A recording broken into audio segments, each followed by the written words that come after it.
제가 86문을 읽을 텐데 우리 성도님들께서 그 답을 함께 읽어주시면 감사하겠습니다. 예수 그리스도를 믿는 믿음은 무엇입니까?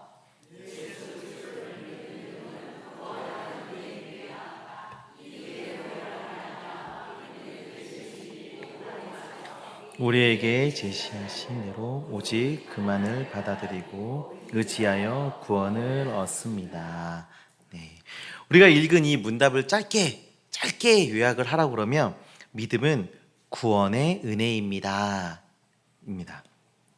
우리는 예수 그리스도만을 영접하고 의지하여 예수께서 복음 안에서 우리에게 제시하시는 그 구원을 얻게 되는 것입니다. 예수 그리스도를 믿는 믿음, 그 구원하는 은혜에 대해서 우리 함께 말씀 나눌 텐데요. 한 신학자는요, 믿음에 대해서 이렇게 이야기했어요. 한번 같이 읽어보도록 하겠습니다. 외적 증거나 논리적 증거에 의존하지 않고 즉각적이고 직접적인 실증적 지식이다. 어려우시죠? 일단 어떤 문장에 적적적 나오면 굉장히 마음이 적적해지면서 굉장히 어려워지는 게 있어요. 그런데 그렇게 어려운 말이 아니에요. 우리가 지금 예수 그리스도를 보지 않았는데도 믿지 않습니까? 우리가 어떤 논리적으로 이해할 수 없는 것인데 우리가 그것이 믿음으로 믿어지지 않습니까? 즉 그 얘기를 하는 거예요. 우리가 보지 않아도, 우리가 논리적으로 이해되지 않아도 하나님이 주시는 그 믿음으로, 하나님께서 선물로 주신 그 믿음으로 우리는 그것을 믿게 되는 것입니다. 히브리서에서는 믿음에 대해서 이런 말씀도 주고 있어요. 우리 히브리서 11장 1절 말씀인데요. 믿음은 바라는 것들의 실상이요 보이지 않는 것들의 증거니. 아멘. 마치 이런 것과 같아요. 제가 예전에 한 친구가 저랑 매일 같이 다니던 친구가 있었는데 이 친구가 어느 날 강의실 맨 뒷줄에 이렇게 앉으니까 안경을 꺼내서 쓰는 거예요. 한 번도 이 친구가 안경을 쓰는 친구라고 생각한 적이 없습니다. 왜냐하면 저는 모범생이었기 때문에 항상 맨 앞줄에 앉았거든요. 그런데 그날따라 맨 뒷줄에 앉은 거예요. 좀 늦게 들어와서. 그러니까 이 친구가 안경을 꺼내서 안경을 쓰는 거예요. 깜짝 놀랐어요. 너 눈이 안 좋아? 안 좋았어. 근데 왜 안경을 안 써? 그랬더니 좋은 점이 있대요. 안경을 벗으면 세상이 쫙 흐려지면서 사람들이 다 예뻐 보이고 잘생겨 보인다는 거예요. 그러니까 세상이 아름다워 보인다는 거예요. 큰 장점이죠. 근데 전 굉장히 뜨끔했어요. 그래서 얘가 나랑 다니는구나. 약간 이런 생각을 좀 하기도 했는데, 이런 것과 비슷해요. 이게 뭐 좋아 보이지만 그렇게 좋은 게 아니에요. 정확하게 분별하지 못한다라는 얘기 아닌가요? 옳고 그른 것을 깨달아 알지 못한다라는 거예요. 잘생긴 것과 못생긴 것을 분별하지 못해요.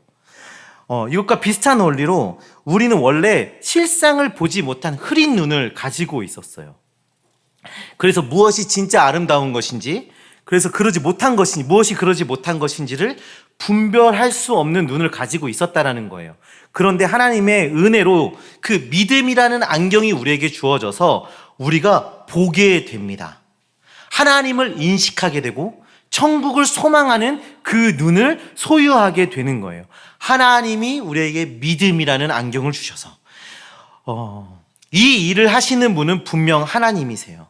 하나님께서 우리에게 믿음의 안경을 주셔서 예수 그리스도께서 이루신 그 구속을 우리에게 효력 있게 적용하도록 일하고 계신 것입니다. 하나님의 은혜로 우리에게 발생한 이 믿음의 그 역할과 믿음을 가진 성도들의 그 행동은 어떠해야 할까요? 우리 소요리 문답 86문은 믿음으로 말미암아 구원을 위해서 오직 예수 그리스도만을 받아들이고 의지하는 행동을 해야 된다라고 간략하게 이야기해주고 있는데, 그 대요리 문답을 보면 조금 더 이것들이 구체적으로 설명이 되어 있어요. 첫 번째로는 성령의 역사로 믿음을 갖게 된 신자는 자신이 죄인이라는 것을 깨닫는다 라고 말해요.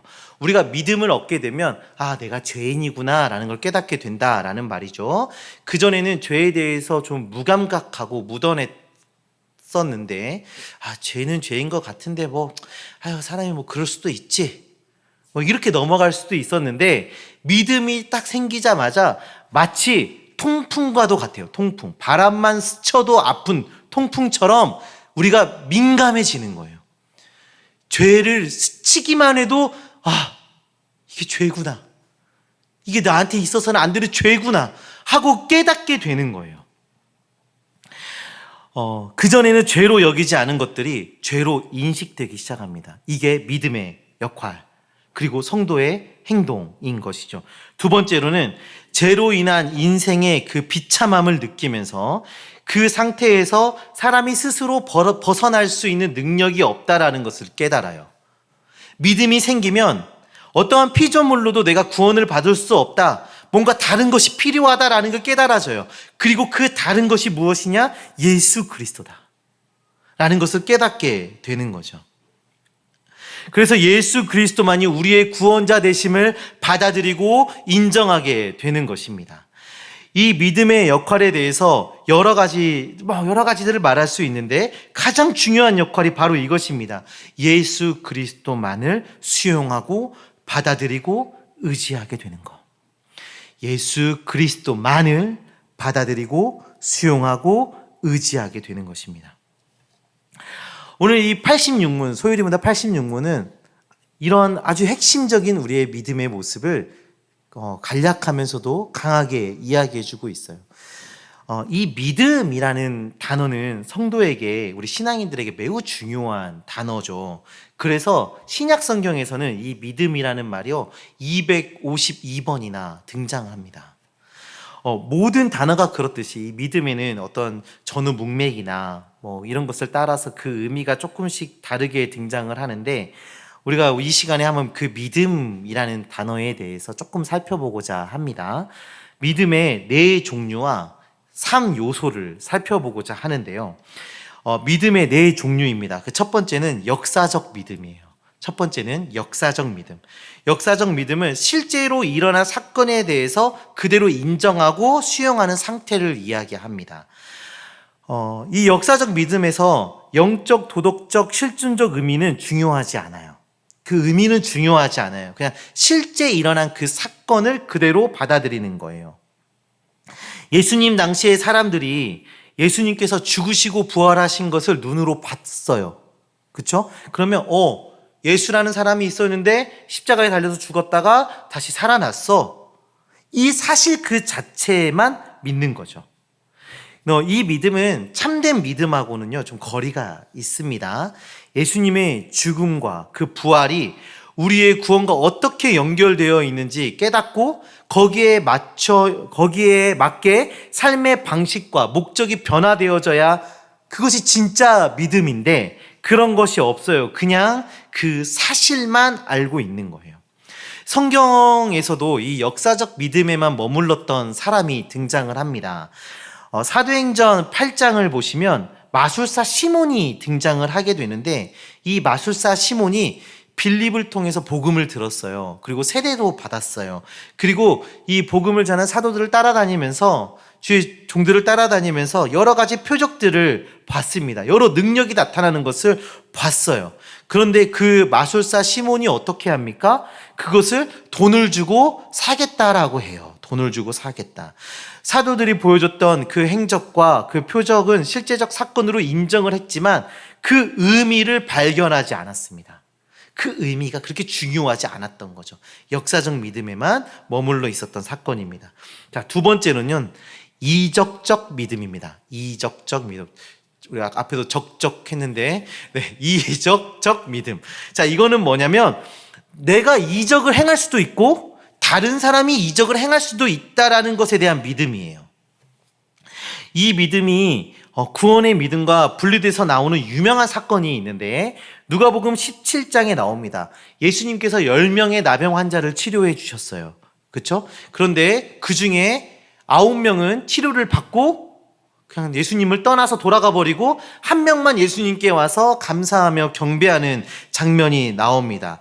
오직 한 사람만 예수님 앞에 엎드려 감사했어요. 그리고 이 한 사람에게만 내 믿음이 너를 구원하였느니라 라는 칭찬을 듣게 됩니다. 이 한 사람만 이적적 믿음이 구원적 믿음으로 연결되어지고 나머지 9은 그 이적 안에만 머물러 있는 상태로 되어버린 것이죠. 자, 세 번째는요, 일시적 믿음입니다. 일시적 믿음. 자, 첫 번째는 뭐였죠? 역사적 믿음. 두 번째는 이적적 믿음. 세 번째는 일시적 믿음입니다. 우리 성도님들 식물 키우는 거 좋아하시나요? 식물?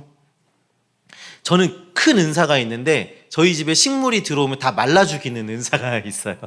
왜 이렇게 저는 못 키우죠? 네? 근데 제가 기숙사 생활을 할 때 이 기숙사 안이 굉장히 좁고 적막한 거예요. 삭막한 거예요.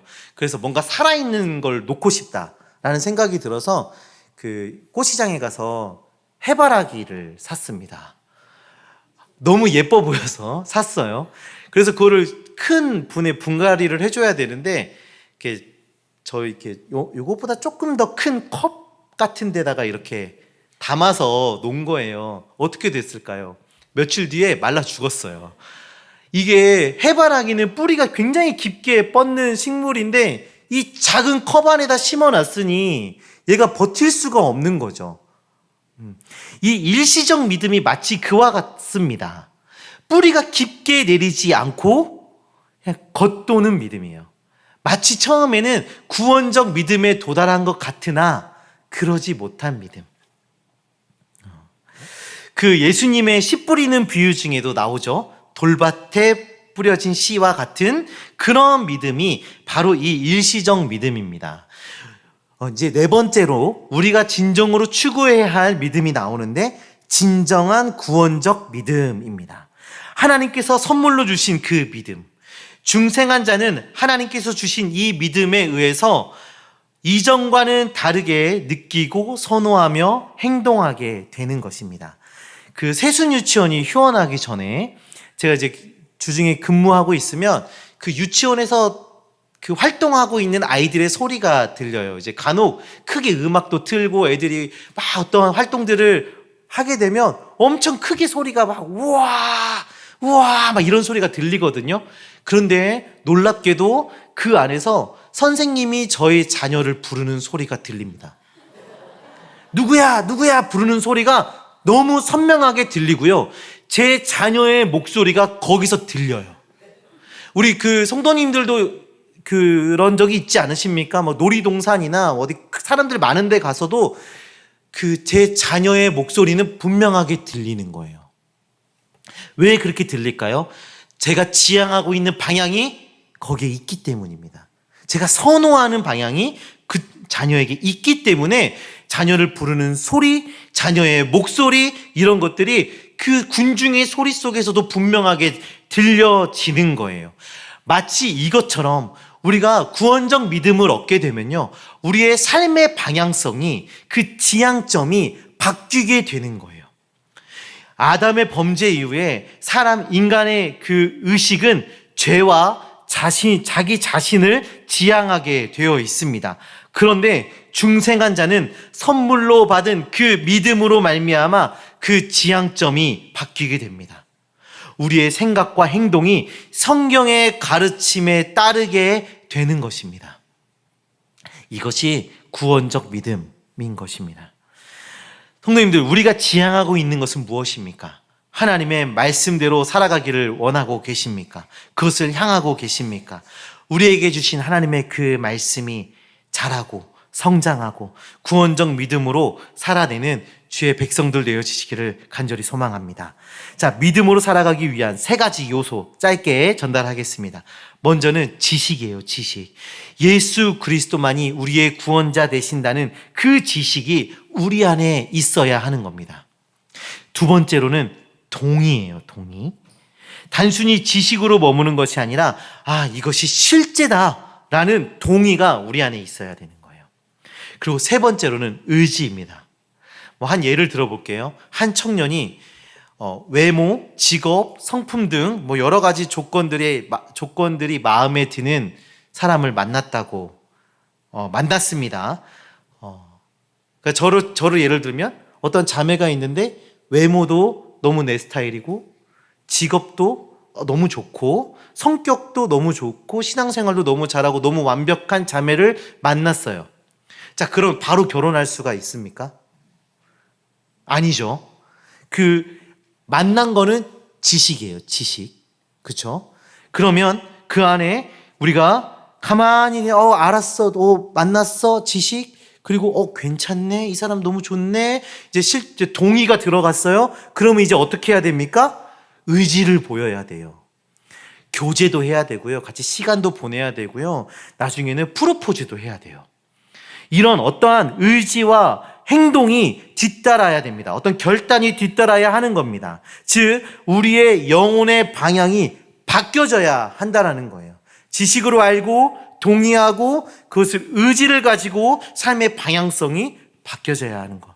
그렇게 해서 우리가 믿음으로 살아가게 되는 것입니다. 사랑하는 성도님들, 오늘 우리는 예수 그리스도 안의 믿음에 대해서 말씀을 살펴보았습니다. 하나님의 선물로 믿음을 받아 살아가는 자들이 바로 우리 성도들인 것입니다. 그 믿음으로 우리는 하나님을 인식하고 그 다음에 천국을 소망하는 구원적 믿음을 소유하게 되었어요. 복음의 지식을 가지고 동의하고 복음으로 살아가는 믿음의 사람이 된 것입니다. 우리 안에 믿음이 있다는 것이 얼마나 큰 행복입니까? 그 구원을 누릴 수 있다는 것이 얼마나 큰 행복입니까? 죄와 나 자신에 대한 지향점이 아니라 하나님을 향한 지향점을 두고 은혜를 누리며 살아간 우리의 모습, 얼마나 행복한 자의 삶입니까? 그 행복을 가장 잘 보여줄 수 있는 것, 가장 잘 보여줄 수 있는 방법은 복음 전도자의 삶을 살아가는 것이에요. 선교자의 삶을 살아가는 것입니다. 하나님, 아직도 믿음이 없는 자들이 너무 많습니다. 나에게 주신 그 은혜를 전하는 자 되게 하여 주시옵소서. 결단하시고 복음 전도자의 삶으로 우리의 삶의 방향을 바꾸시고 살아내셔서 하나님의 은혜의 통로로 쓰임받는 주의 자녀들 되시기를 주님의 이름으로 축원합니다. 자, 기도하겠습니다. 하나님 감사합니다. 우리를 구원해 주시고 우리에게 은혜 베풀어 주심을 정말 감사합니다.